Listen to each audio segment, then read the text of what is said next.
Hello, Dawn here. My little kids things up behind me. This is Women's Ministry.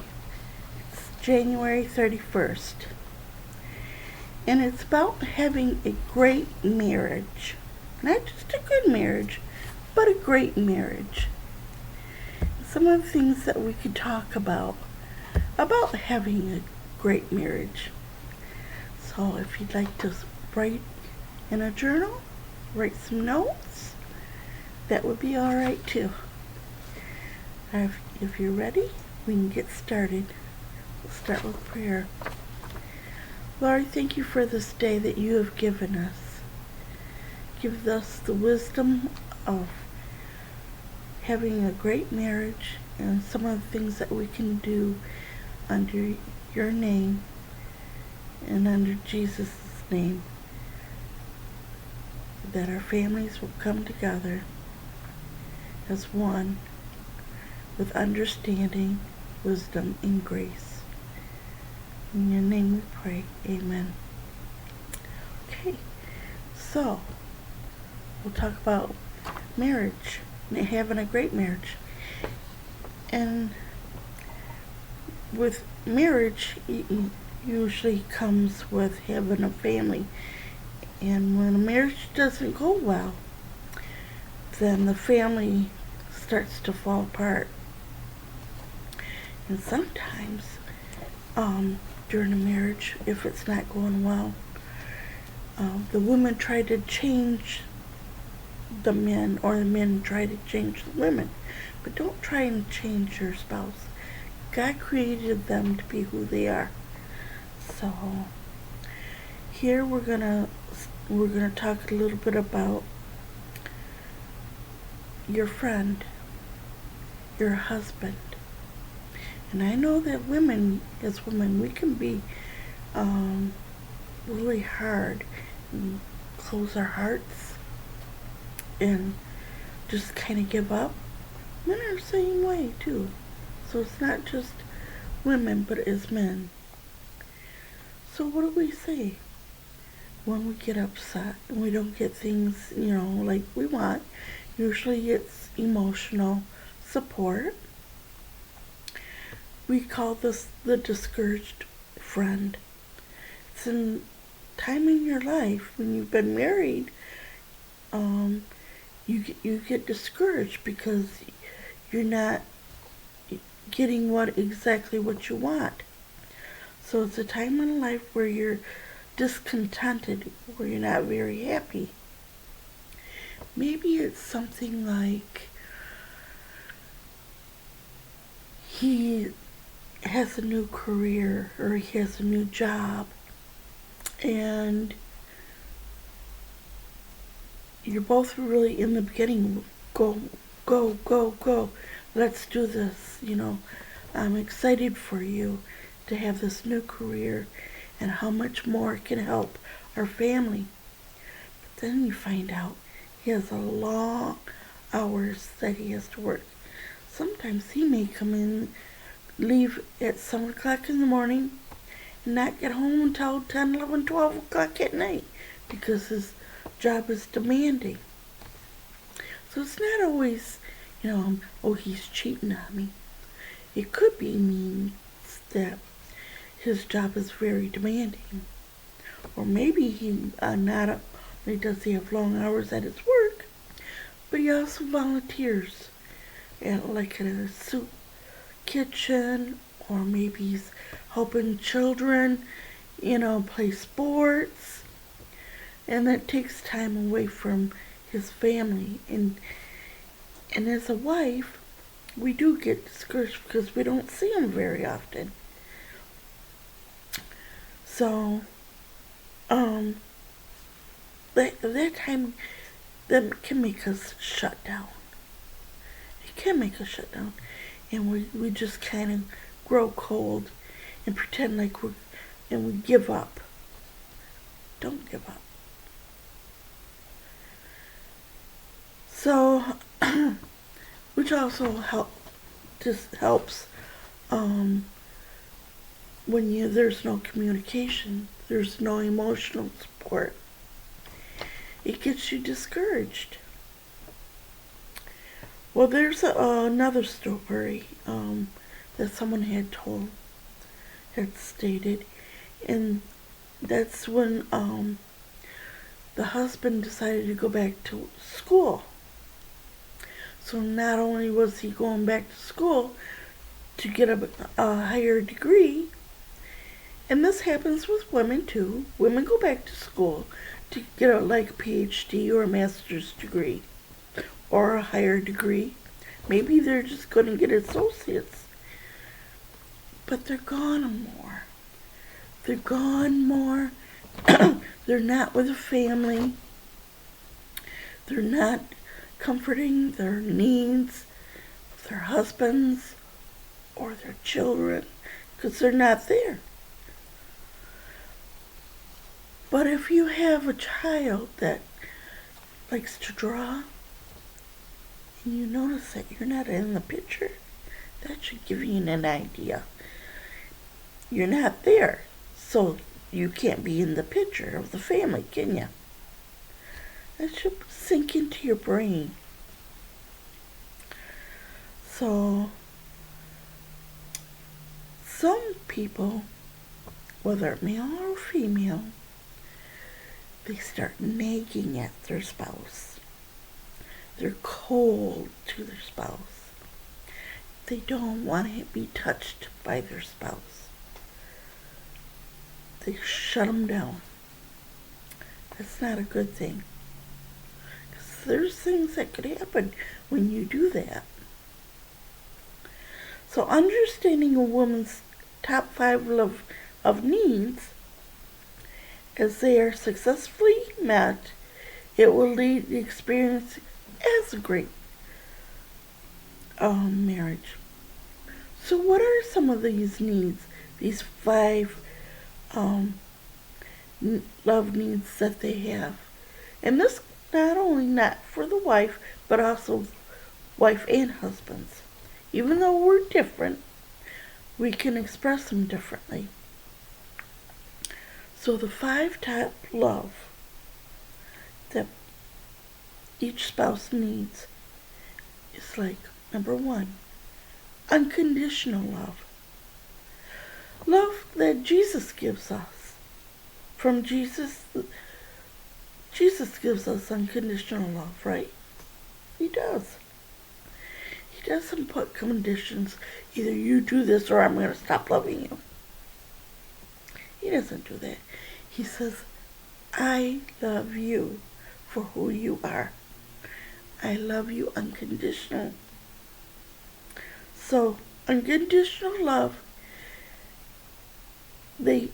each spouse should have for one another. Not if you don't take me out for dinner, I'm not going to love you anymore. If you don't come home earlier, I'm not going to love you anymore. No, we need to have unconditional love. You've already talked it over. They're doing what they said that they're doing. It's not having an affair. It's just that sometimes they get over busy. That's when communication comes in. You need to communicate with your spouse on what's going on. I'm going to take these classes. It's only for 6 weeks. And we'll start taking more time with each other then. Or make it a time where you can spend at least, an hour where you can sit down and talk, even at the kitchen table. Talk about how your day went. Shut the TV off. Talk about what's going on. That kind of takes the pressure off from each one. Well, I had this exam today, and it was so hard that I had to go to the library and I had to study. That's where I was. Takes pressure off. That will give you unconditional love, saying, oh, okay, I know where you've been. But even though you were there, I still love you. but I want to talk to you. I want to express how I feel, you know. So, unconditional love. Don't just stop. Still continue, but also take time out to talk to each other, to communicate. Emotional intimacy, number 2. Show some emotional intimacy. That's what friends are doing. Your friend is your husband or your wife. Show them some emotional intimacy. Give them that, that warm love, a kiss on the cheek, and I love you. You look beautiful today. You're very handsome. Give them some emotional intimacy to make them feel good, to show that you love them. Spiritual intimacy. That could be maybe go to church together, take that time away from your studies or work and go to church as a family. Pray together. That's spiritual. Go to God. And when you need help with your marriage, that's the first place you should be going to. Go to God in prayer. Pray over your spouse. Encouragement. Number 3. Encourage your spouse. Encourage them that you love them, that you're going to talk to them, that encourage them that, things are still the same, you still love them. So, some kind of encouragement. Send them flowers. What else can you do? Write that down in your journal. What else can you do to encourage your spouse? Make them their special dinner. Or just take time out with them and talk to them. Friendship. That's what marriage is. It's friendship. He's your friend and you're his friend. Marriage is based on friendship and love. So how can a husband or wife meet the needs? Well, women need to assure the assurance. And yes, women, we do need assurance a lot of times. So women need the assurance, but so do guys, that they are loved just as they are. Not for something that they're not, but who they are, who God created them to be. Being reminded how much God loves them, and women can rest in that love. So, in other words, stick by them no matter what. Because if God can love you unconditionally, so can your best friend. Women need to be reminded that they live before an audience of one. So, what does that mean? Well, that means you've got to be a person that people see, but how people feel. Remind that they live before the audience of one. So, are you truthful? Is there integrity in the marriage? Do people see one area and then see a different area, a different person, and how they respond, how they act? That's two persons. There could be more. But if you are in one person and you do as you say and you believe what you believe, then you are one. You're one friend. Excuse me. So, are you one person? Do they see one person, or is there different people that they see? You need to be one person. That one person that they can believe in. And not see something else. Realize the power of your husband's words or your wife's and response. This can be very difficult. And I've had this done. The first word out of your spouse's mouth. Have you ever heard that? The power of your husband's word and response.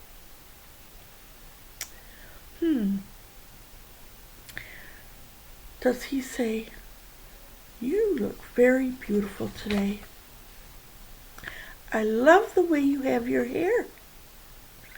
That dress or that suit looks very handsome on you."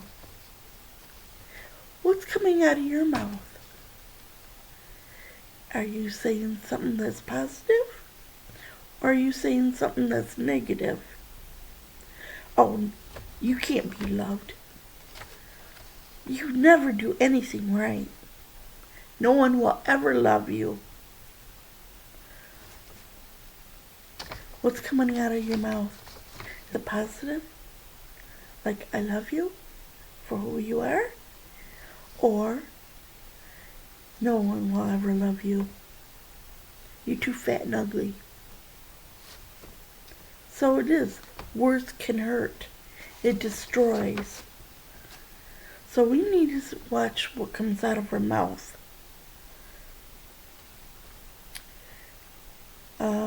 Needs. Emotional intimacy. Got a hair right here. It's driving me crazy. What can happen if the need isn't met? Danger. Big danger. Conflict with your husband. What happens if the need isn't met? Guard your heart. Maybe you guys are maybe your husband or you are very busy. And that can have a tendency of having a conflict. Guard your heart to keep you out of trouble. Because Satan likes to do things too, He likes to put those little thoughts in your head. He does. It can cause a conflict with your husband. It can cause a conflict within your family. You can start comparing your husband to other men. Not meeting your needs opens you up to seeking other men. Or activities make you want to work for more hours so you don't have to go home. It will destroy you. It'll destroy your family. Satan likes to do that. So, you gotta have the love like Christ. You gotta have unconditional. Know that your husband's out there working. He's doing God's work by volunteering at a soup kitchen or for the church. Yeah. So guard your heart. Don't let your eyes wander or your heart wander. Think that, oh, her husband's perfect. I don't think so. I'm sure that they have problems too. One thing you can do to help guard yourself is talk to another Christian woman. Maybe someone who's a little bit older, more experienced, that has already gone through that phase already in life, and they can help you. So seek out a friend, a Christian friend, a woman or a man, whomever you want. Maybe someone from church. talk to somebody. Talk to a pastor. Or maybe a church friend. They can help you through it. They can pray with you, help you, and give you good advice because they've already been through this. Not every road is easy and happy. You're just going to have ups and downs. Ups and downs. And you got to realize it. You have to check. You got to see it. You got to catch it before anything is destroyed. So 4 subtle steps that the enemy can use on you. So that's why I said you guard your heart, guard your mind, because Satan can do this to you. He likes to destroy and tell you all kinds of lies, like overstepping boundaries. And that's like looking at another person with the wrong intentions. Someone that you can, think that maybe it's a coworker or a boss. You're thinking different thoughts about them. Instead of thinking they're coworkers or a boss, you're thinking outside the line that you should not be thinking. God says that even your bad thoughts about lust on someone else is a sin. It's adulterous. So that's why we have to guard ourselves. Fantasizing over unexpected meetings.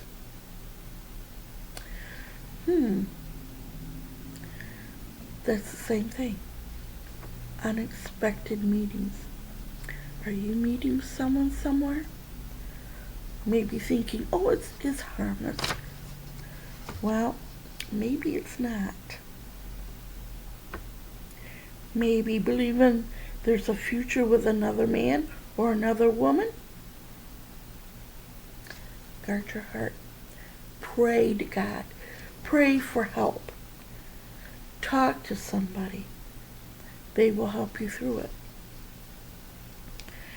Challenge your heart. How do you challenge your heart? Through thoughts. Challenge your heart and know that the person you should be with is your husband, not someone else. Challenge your heart through your emotions. Are those thoughts that you think with another person? Is that your spouse that you should be thinking of? Did you shut your heart down, emotions, to your spouse? Open it up. Ask God to help you. Open your heart. Open your emotions. Ask for forgiveness if you've given thoughts that were not on your spouse but for someone else. Believe in the future together. There are many husbands and wives that have made it through from beginning to end together and have been through many trials. But they've also gotten help. Someone, a Christian, a counselor, a pastor, and through prayer. God will help you through.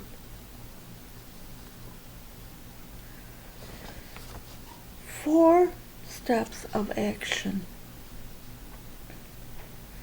Admit to oneself of what's going on. Opening up to destruction. Talking to your husband, saying, and it's okay to be honest. Because if you're honest, that means that you're showing integrity and that you trust and you love your spouse. Confess to God. Confess it to God. Say, Lord, I made a mistake. help me to repair it. Forgive me and give me strength and to love. Take action through the power of God. Stay away from that person. If it's someone that maybe it's your boss, quit your job. Get away from them. If it's where you are going out on a double date and you start catching yourself thinking that this other person's husband is perfect, stop seeing them. Do whatever you gotta do to get away from them.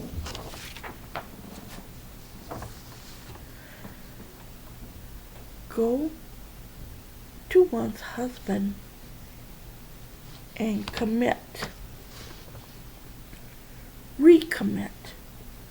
Go back to your husband or wife and recommit. Spend some time in prayer. Even if you before you go to bed. If you go to bed, even if you go to bed separate times, because I know sometimes we all have different schedules. But take a time during the day that you go and you both kneel on your knees and you both pray together every day. Pray together. Have a time together with God.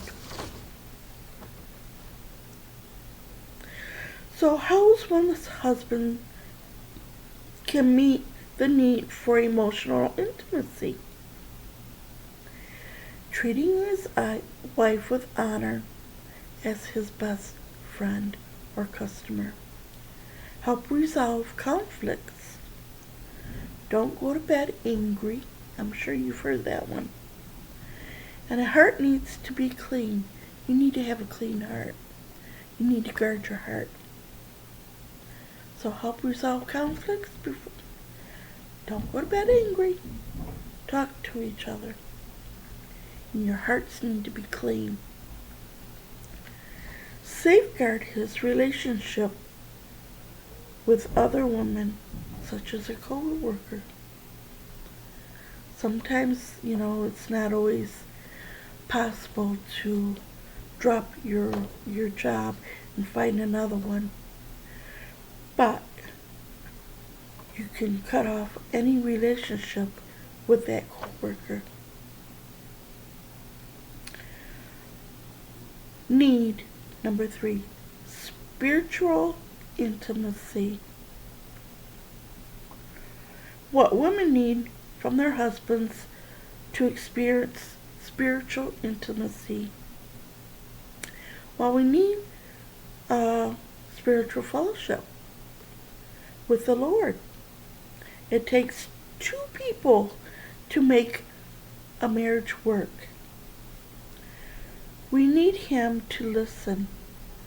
We need him to have a spiritual relationship with not only you, but also with God. Utilizing women's spiritual gifting. Grow as a woman. Focus on spiritual strength. What is your strength? What is your spiritual strength?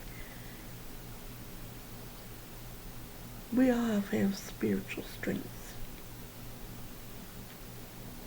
A husband that leads by example. That's a good one. The husband is a spirit, leads by example. They belong to God, and he guards his heart. Encouragement. Number 4.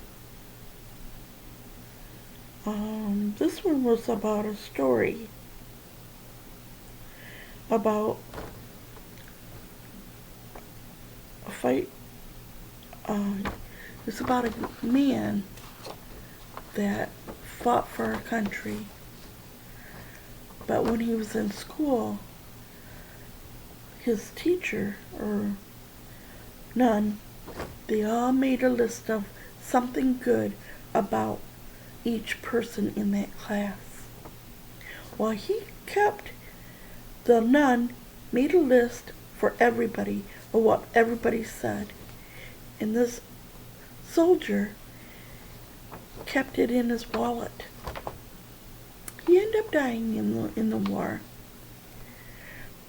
But during his funeral, he approached this nun, who was the teacher, and thanked her for doing that. So we should always say something. Everybody's got something good about them, right? You're beautiful. You're lovely. Maybe you have a very beautiful smile. You're special. Everybody has something good about them. And we could always write that list of what is good about someone. Even if you want to say, talk to your children that way. I love the way you colored that picture. I love the way you play the drums. Always say something kind. Well, that soldier kept it in his wallet all those years to remind him of what other people were saying. And you could do the same thing. You don't have to go to war, but you could always say something kind and to other people, to know that they're special, to give them give them that good feeling of how people feel about them. What women need from their husbands to feel encouraged. Point of potential. Maybe his affirming of something that's that you have potential. Maybe you make the best casserole or the delicious cakes. So he could always say something like, honey, you sure know how to balance that checkbook. That dinner last night was the best. So they could always affirm. Husbands, you should be listening, hopefully. Appreciate his or her contributions. Maybe they're contributing, maybe helping with the schoolwork for the children, maybe contributing to working in the house, helping with the cleaning, the laundry, the dishes, taking the garbage out, different things. Yeah. Women appreciate that. Maybe she's contributing to helping you. Maybe she's helping you change the oil in the car. Or maybe she's taking the garbage out. Number 5, friendship. I love friendship. Friendship is the bedrock of a great marriage. Friendship is because you gotta not just have love, but you have to have love. You gotta have friendship too.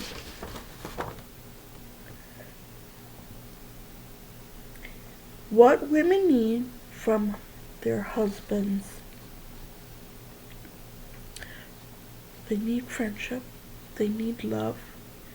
They need compassion. But men need that too. One thing, she needs him to watch his words, but he needs her to watch her words as well. Like I said, words can hurt and it can destroy. Husbands of best friends can show integrity.